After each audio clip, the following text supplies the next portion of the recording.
आप सबका स्वागत है हमारे चैनल पढ़ाई.com में। फ्रेंड्स, आज का हमारा टॉपिक है भारतीय शिक्षा का इतिहास पार्ट 3। पार्ट 1 में हमने वैदिक कालीन, मुस्लिम कालीन और बौद्धिक कालीन शिक्षा के बारे में डिस्कस किया था। पार्ट 2 में हमने जाना था जो प्रमुख शैक्षिक घटनाक्रम है, महत्वपूर्ण शैक्षिक घटनाक्रम। और पार्ट 3 में हम जानेंगे विभिन्न आयोग या विभिन्न समितियों के प्रयास, शिक्षा संबंधी प्रयास, उनके प्रमुख सुझाव और उद्देश्य के बारे में। तो फ्रेंड्स, वीडियो बहुत ज़्यादा हेल्पफुल होने वाली है, तो आप सब लाइक कर दें, अपने दोस्तों में शेयर कर दें ताकि उन्हें भी मदद मिल जाए।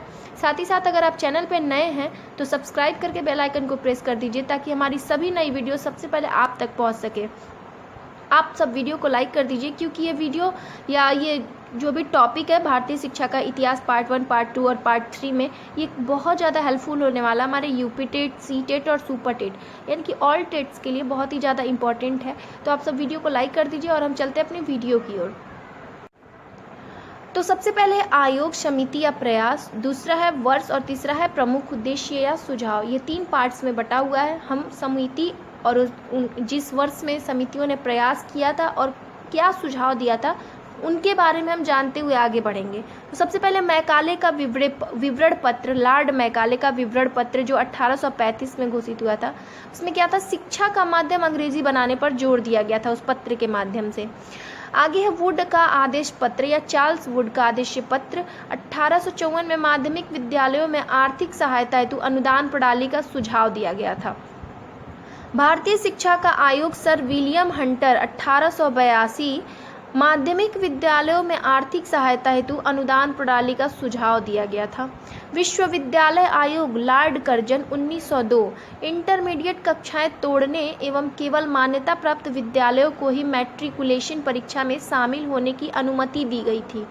सैडलर आयोग या डॉक्टर माइकल सैडलर 1917 इंटरमीडिएट कॉलेजों की स्थापना एवं प्रत्येक प्रांत में शिक्षा परिषद की स्थापना हुई थी। हार्टोग समिति या फिलिप हार्टोग 1929 माध्यमिक शिक्षा में व्यावसायिक विषयों को स्थान दिए जाने का सुझाव दिया गया था इस समिति द्वारा। Would act report SH would 1936 भारतीय भाषाओं को शिक्षा का माध्यम बनाने का सुझाव दिया गया था, यानी कि जो हमारी भारतीय भाषा है उसे शिक्षा का माध्यम बनाने का सुझाव दिया गया था। और मैकाले के विवरण पत्र यानी कि लॉर्ड मैकाले के विवरण पत्र में क्या बोला गया था, जो शिक्षा का माध्यम है उसे अंग्रेजी बनाने पर जोर दिया जाए।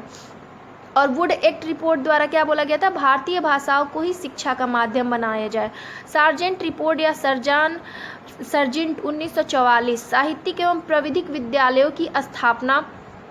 ताराचंद्र समिति या डॉक्टर ताराचंद्र जो माध्यमिक शिक्षा समिति थी 1948 माध्यमिक शिक्षा 12 वर्ष बहुउद्देशीय विद्यालयों की योजना। राष्ट्रीय आयोग राधाकृष्णन आयोग 1948 उच्च शिक्षा में गुणात्मक सुधार हेतु सरकार को सुझाव देना। मुदालियर आयोग 1952 माध्यमिक शिक्षा की अभिवृद्धि और सुधार हेतु सरकार को सुझाव देना। ये रहा दोस्तों। आगे है फ्रेंड्स विश्वविद्यालय अनुदान आयोग 1953 विश्वविद्यालयों को वित्तीय सहायता देकर उनके स्तर को उठाना। अखिल भारतीय माध्यमिक शिक्षा परिषद द्वारा क्या हुआ, 1955 में माध्यमिक शिक्षा के विकास को दिशा प्रदान करना। अखिल भारतीय प्राविधिक शिक्षा परिषद 1955 प्राविधिक शिक्षा के विकास हेतु परामर्श देना। अखिल भारतीय प्राथमिक शिक्षा परिषद 1957 सभी बच्चों को निःशुल्क और अनिवार्य शिक्षा की व्यवस्था सुनिश्चित करना।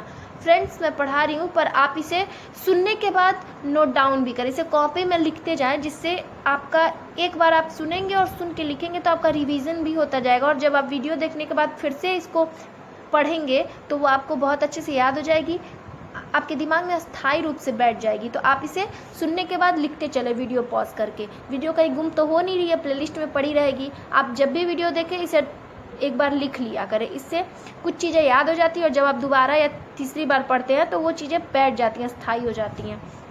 तो हम आगे बढ़ते हैं। राष्ट्रीय शैक्षिक अनुसंधान 1961 प्राथमिक एवं माध्यमिक शिक्षा में गुणात्मक सुधार लाना प्रशिक्षण परिषद। कोठारी परिषद 1964 ये बहुत इंपॉर्टेंट है दोस्तों। कोठारी आयोग या कोठारी परिषद 1964, शिक्षा के प्रत्येक स्तर में सुधार लाने हेतु सरकार को परामर्श देना, कोठारी परिषद द्वारा 1964 में हुआ था। पहली राष्ट्रीय शिक्षा नीति 1968, शिक्षा के समुचित विकास हेतु आधार प्रदान करना।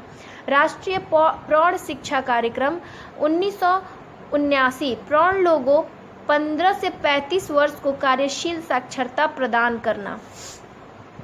अनौपचारिक शिक्षा योजना 1979 में 6 से 11 वर्ष की स्कूल के बाहर के बच्चों को अल्प अवधि शिक्षा की व्यवस्था करना। इसके आगे दोस्तों क्या है, इंदिरा गांधी मुक्त विद्यालय 1985, दूरस्थ शिक्षा प्रणाली द्वारा उच्च शिक्षा का प्रबंध करना। इंदिरा गांधी मुक्त विद्यालय के बारे में हमने कल की वीडियो यानी कि पार्ट 2 में डिस्कस किया, आप जाके देख सकते हैं। दूसरी राष्ट्रीय शिक्षा नीति 1986, परिवर्तित परिस्थितियों के अनुरूप देश में शिक्षा को विकसित करने हेतु दिशा देना। ऑपरेशन ब्लैक बोर्ड योजना 1987, प्राथमिक विद्यालयों में भौतिक सुविधाएं जुटाना। राष्ट्रीय साक्षरता मिशन कार्यक्रम 1988, 15 से 35 वर्ग के आयु वर्ग के लोगों को कार्यशील साक्षरता प्रदान करना। जन शिक्षण नीलियम योजना 1988, साक्षरता प्रसार हेतु वातावरण तैयार करना। आगे है फ्रेंड्स, राष्ट्रीय ओपन स्कूल 1989, स्कूल छोड़ चुके बच्चों को माध्यमिक शिक्षा दूरस्थ प्रणाली के माध्यम से प्रदान करना। जो बच्चे स्कूल छोड़ चुके हैं उन्हें माध्यमिक शिक्षा दूरस्थ प्रणाली के माध्यम से शिक्षा प्रदान करना। ये राष्ट्रीय ओपन स्कूल के द्वारा 1989 में ऐसा हुआ था। डॉक्टर यशपाल समिति 1992, बच्चों के बस्तों का बोझ कम करना। ये बहुत ज़्यादा इंपॉर्टेंट है फ्रेंड। डॉक्टर यशपाल समिति, कोठारी आयोग, ये सब बहुत ही ज़्यादा इंपॉर्टेंट है, तो ये सब आप जरूर याद कर लें। जिला प्राथमिक शिक्षा कार्यक्रम 1994, देश की प्राथमिक शिक्षा का सार्वजनिकरण सुनिश्चित करना। राष्ट्रीय शिक्षक शिक्षा परिषद 1995, देश में शिक्षक शिक्षा की प्रभावी व्यवस्था सुनिश्चित करना।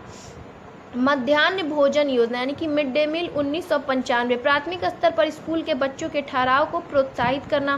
शिक्षा गारंटी स्कीम 1999, प्राथमिक विद्यालयों में अनाच्छादित सभी गांवों में पंचायतों द्वारा प्राथमिक विद्यालय खोलना।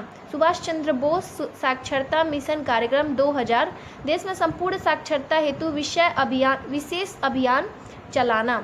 सर्व शिक्षा अभियान कार्यक्रम 2000, स्कूलों में सर्व शिक्षा अभियान कार्यक्रम 2000, स्कूलों से बाहर सभी बच्चों को प्राथमिक विद्यालयों में नामांकित कराना। और नया मिलेनियम पाठ्यक्रम 2000, वर्तमान चुनौतियों के अनुरूप प्राथमिक एवं माध्यमिक स्तर का नया पाठ्यक्रम तैयार कराना। तो फ्रेंड्स, ये थी कुछ शिक्षा संबंधी समिति आयोग जिनके परामर्श, सुझाव या उद्देश्य को हमने जाना। तो फ्रेंड्स, वीडियो बहुत ही ज़्यादा हेल्पफुल रहेगी। लास्ट तक देखने के लिए धन्यवाद।